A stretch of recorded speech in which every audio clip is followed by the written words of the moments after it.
Assalamualaikum warahmatullahi wabarakatuh. Saya Dede Muhammad, NPM 1816-0710, akan membahas tentang Uni Eropa. Ini merupakan tugas dari mata kuliah Organisasi dan Administrasi Internasional. Pertama, sejarah dan dinamika organisasi. Uni Eropa sendiri merupakan organisasi kerjasama antara negara-negara Uni Eropa, antara negara-negara Eropa yang terdiri dari 28 negara independen dan juga mencakup 507,4 juta warga di dalamnya. Organisasi ini sendiri dibentuk pasca Perang Dunia Kedua karena adanya kebutuhan terhadap pertumbuhan ekonomi, terutama dalam bidang batubara dan juga baja. Oleh karena itu, pada 1951 ditandatangani apa yang disebut dengan Perjanjian Paris untuk membentuk European Coal and Steel Community. European Coal and Steel Community ini sendiri bertujuan untuk menciptakan common market atau pasar bersama bagi 6 negara anggota, yaitu Belgia, Prancis, Jerman, Italia, Luxembourg, dan juga Belanda, untuk membebaskan atau menghapus barrier mengenai produk batubara dan juga baja. Lalu pada tahun 1958 disepakati yaitu Perjanjian Roma, di mana Perjanjian Roma ini sendiri membentuk apa yang dinamakan dengan European Economic Community dan juga European Atomic Energy Community. European Economic Community bertujuan untuk menciptakan common market atau pasar bersama dengan 4 basis utama mereka, yaitu kebebasan bergerak barang, kebebasan bergerak individu, kebebasan bergerak kapital atau modal, dan juga kebebasan bergerak servis atau layanan.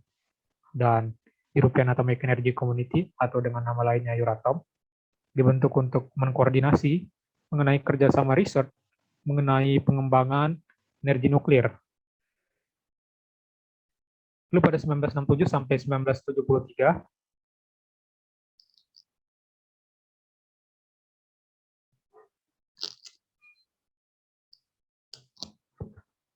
1967 sampai 1973 dibentuk apa yang dinamakan dengan mulai adanya inisiasi terhadap Single European Act, dimana pada tahun ini sesuai dengan target apa yang di dalam Perjanjian Roma pada tahun 1969 akan dibentuk common market atau market bersama, di mana itu sendiri periodenya 12 tahun dan 3 fase, tapi selesai dengan cepat hanya dalam waktu 1960.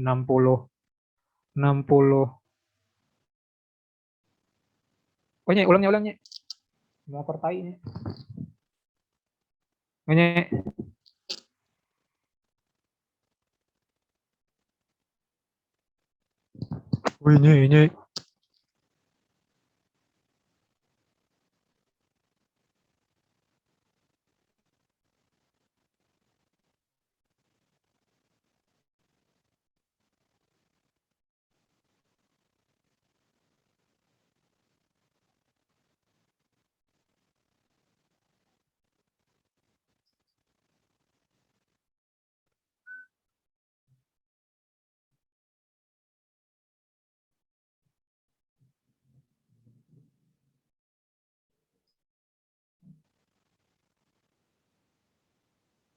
Assalamualaikum warahmatullahi wabarakatuh.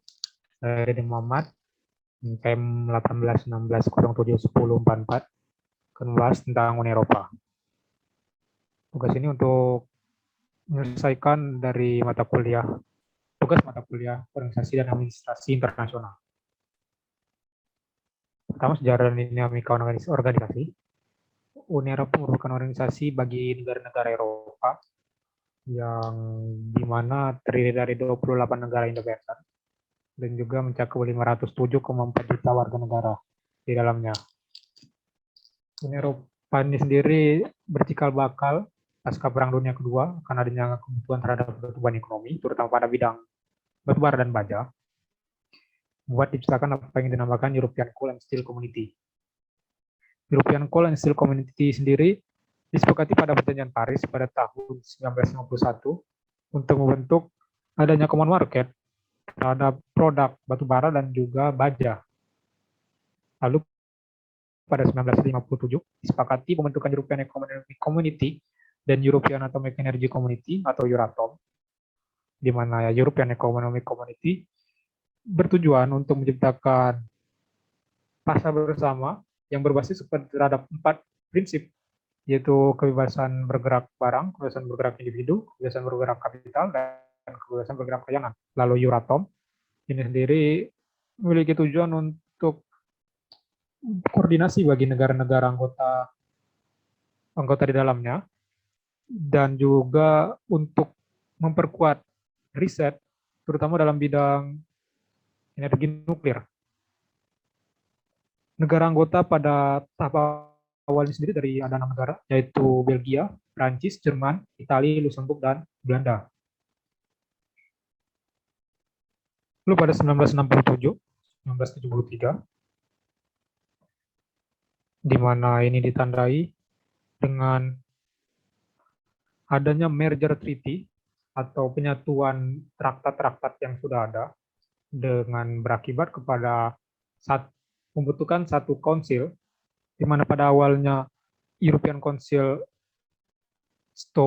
Coal and Steel Community, lalu ada EEC, European Economic Community, dan juga Euratom, itu disatukan menjadi satu konsil untuk memperkuat kerjasama yang ada di Uni Eropa dan juga memperluas lagi cakupan yang telah ada.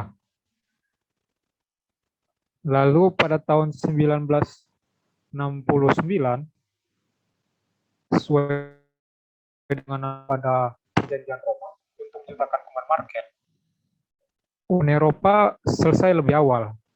Target awalnya 1969, akan tetapi pada 1968 target sudah tercapai. Dan pada 1973, ditandai dengan perluasan keanggotaan, di mana Uni Eropa memasukkan Inggris atau United Kingdom bersamaan dengan Denmark dan juga Irlandia.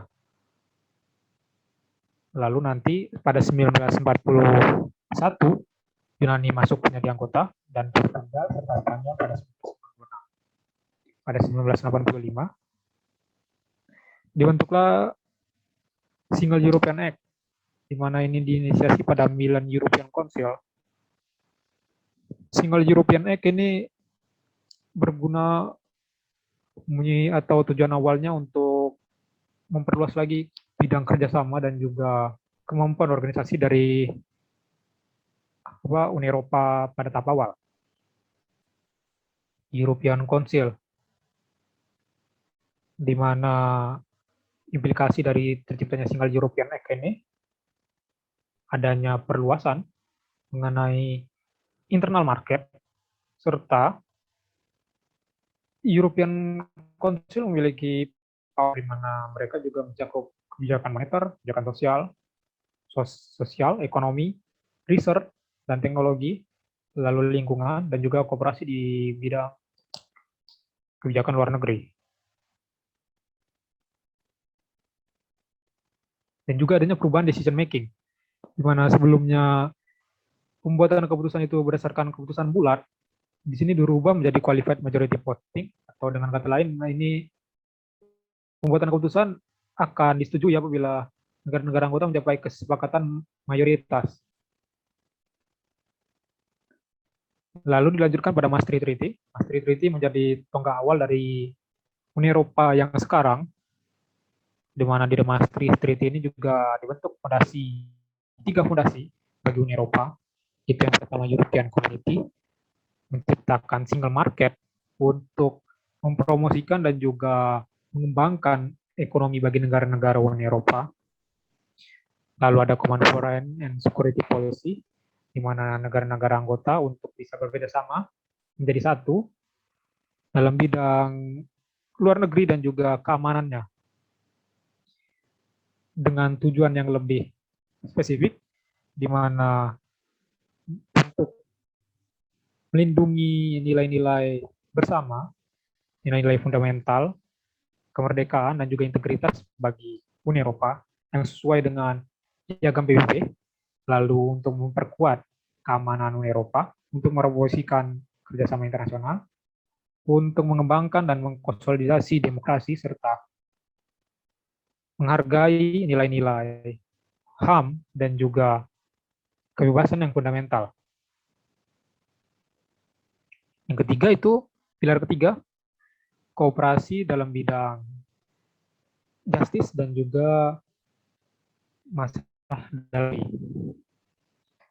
dalam pilar ketiga ini sendiri, negara-negara itu diharapkan untuk satu arah, di mana ruang lingkup yang di cover itu sendiri ada masalah imigran, lalu ada masalah terorisme, masalah perdagangan narkoba, masalah penipuan, lalu dibentuknya European Police Officer atau Europol, serta diciptakannya sistem bagi polisi-polisi nasional anggota negara Uni Eropa untuk saling bertukar informasi, juga adanya kebijakan bersama mengenai suaka. Lalu Amsterdam Treaty merupakan bisa dibilang lanjutan dari Maastricht. Amsterdam Treaty ini menjadi penguatan bagi perjanjian Maastricht yang di 3 pilar utama itu dikuatkan dengan dibuatkannya instrumen legal turunannya. Lalu di Amsterdam Treaty ini juga memberikan kewajiban kepada parlemen. Lalu ada perjanjian Nice atau Treaty of Nice yang bertujuan untuk memperluas lagi ruang lingkup kerjasama serta memperluas keanggotaan Uni Eropa. Dan juga menciptakan efisiensi lagi kepada organisasi Uni Eropa dan juga legitimasi bagi negara Uni Eropa untuk menghadapi kemungkinan perluasan lebih lanjut. Lalu pada Treaty of Lisbon, hampir sama dengan Treaty of Nice, tujuannya yaitu adanya perluasan ruang lingkup, di mana di dalam ini ruang lingkupnya semakin diluaskan dalam kerjasama Uni Eropa. Lalu di Treaty of Lisbon ini juga Charter of Fundamental Rights atau mengenai hak asasi manusia itu sendiri menjadi legally binding bagi negara-negara anggota, dan negara anggota wajib untuk meratifikasi hal tersebut apabila mereka menandatanganinya.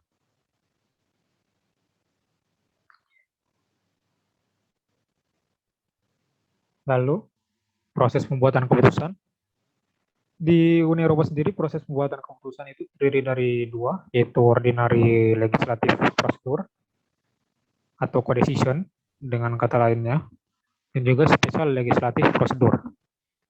Di legislative procedure merupakan prosedur legislatif dan keputusan yang paling utama di Uni Eropa, karena hampir keseluruhan pembuatan undang-undang itu sendiri melalui prosedur ini. Prosedur ini sendiri dijalankan melalui awalnya, yaitu komisi, di mana komisi sendiri menjadi inisiasi awal untuk pembuatan rancangan undang-undang, mana mereka yang akan mengusulkan kepada Dewan dan juga Parlemen. Lalu nanti dibahas oleh Dewan dan Parlemen sendiri apakah akan adanya amandemen dari rancangan awal atau nanti disetujui. Proses secara detailnya untuk yang pertama, yaitu komisi memberikan rancangan, lalu nanti dilempar kepada Dewan dan Parlemen untuk dimintai pendapat dan juga mengenai adanya perubahan. Lalu dimulailah lagi pembahasan yang lebih intensif dari Dewan dan Parlemen, dan pada tahap ini dimulai juga perubahan-perubahan yang diperlukan. Baru pada tahap pertama, nanti dilanjutkan apakah undang-undang ini akan digolkan atau disetujui atau tidak. Apabila disetujui maka akan menjadi undang-undang, atau tidak dilanjutkan lagi pada pembahasan yang kedua. Sama seperti yang pertama, di mana Dewan dan Parlemen melakukan pembahasan lagi dan uji materi lagi untuk mereka golkan atau tidak undang-undang ini.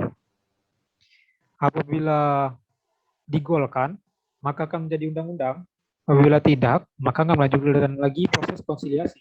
Konsiliasi untuk mencari titik tengah bagi Dewan dan juga Parlemen untuk menyetujui atau tidak undang-undang yang akan digolkan.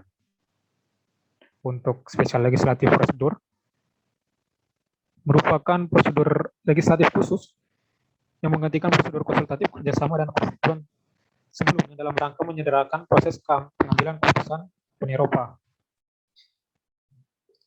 Prosedur ini sendiri terdiri dari dua, yaitu ada prosedur konsultasi, di mana Dewan diminta konsultasi dengan parlemen mengenai rancangan dari komisi, tapi tidak diharuskan untuk menerima saran parlemen. Lalu ada prosedur persetujuan, di mana parlemen dapat menerima atau menolak proposal tersebut, tapi tidak dapat mengajukan amandemen. Untuk prosedur persetujuan ini sendiri dilakukan pada perjanjian internasional yang sudah dirundingkan, dan itu sulit untuk ditolak.